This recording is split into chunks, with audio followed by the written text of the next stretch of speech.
네, 안녕하십니까. 개혁신당 부대변인 이유원입니다.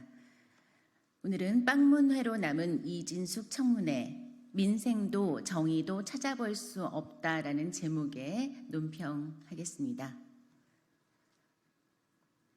국회 과학기술정보방송통신위원회는 어제 이진숙 방송통신위원장 후보 인사청문회 보고서를 채택하지 않기로 했습니다.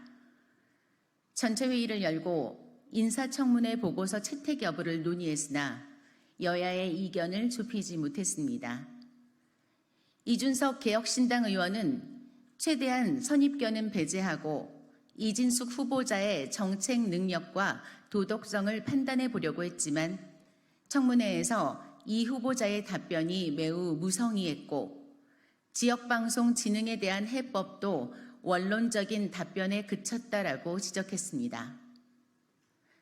과방위는 다음 달 2일 전체 회의를 열고 이 후보자를 불러 법인카드 유용 의혹, 방통위 파행 운영 등에 관한 현안 질의를 열기로 했습니다. 일명 빵문회라 할 정도로 이진숙 후보자의 빵 구매에 대한 논란이 뜨거웠습니다. 사표 쓰는 날 빵을 대량 구입한 게 있어 어디 쓴 거냐 그랬는데 직원을 나눠주려고 샀다 말했지만 받은 직원이 없다라고 하는 건 분명 이해가 가지 않습니다. 하지만 청문회의 본질인 역량 검증보다는 후보자의 뇌구조 발언 등으로 인신 공격과 무조건 반대를 위한 반대로 보이는 청문회 3일치를 끌고 나간 민주당 역시 미흡한 부분이 많았습니다. 정책적인 질문과 지속적인 문제 제기를 하면서 이진숙 후보가 앞으로 방통위를 이끌어 나가게 된다면 능력이 있는지 없는지 날카로운 검증을 시도한 당은 개혁신당밖에 없었습니다. 물론 이진숙 후보자의 법인카드 유용 의혹은 윤석열 대통령의 내로남불 행태를 보여줍니다. 윤석열 정부는 업무 추진비 부정사용과 청탁금지법 위반을 이유로 방송통신심의위원장, KBS 이사장, 박문진 이사, EBS 이사장 등을 해촉 해임하거나 수사선상에 올렸습니다.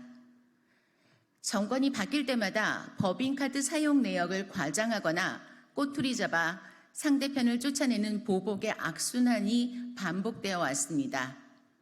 그렇기에 이번 이진숙 후보자의 법인카드 유용 의혹은 그냥 넘어가기 어려운 문제가 아닐 수 없습니다. 빵집 청문회 상황을 자초한 건 이진숙 후보자 본인입니다. 걸프전 종군 기자로 언론인의 참 모습을 보여준 이진숙 기자는 이제 이 후보자의 모습 어디에도 찾아볼 수 없습니다. 같은 사람이 맞나 싶을 정도로 뻔뻔함과 권력 욕만 보여줬습니다. 윤석열 대통령의 임명 감행과 이에 따른 탄핵 소추안이 예상되는 국회, 여야의 극한 대치 상황과 파행이 계속되면서 방송 현안을 제외하고 방통위에서 통신 정책 및 정보통신기술 정책 등에 대한 업무가 제대로 이뤄지지 않고 있다는 우려의 목소리도 큽니다. 민생도 정의도 찾아볼 수 없는 국회의 모습에 국민은 한숨만 짓습니다.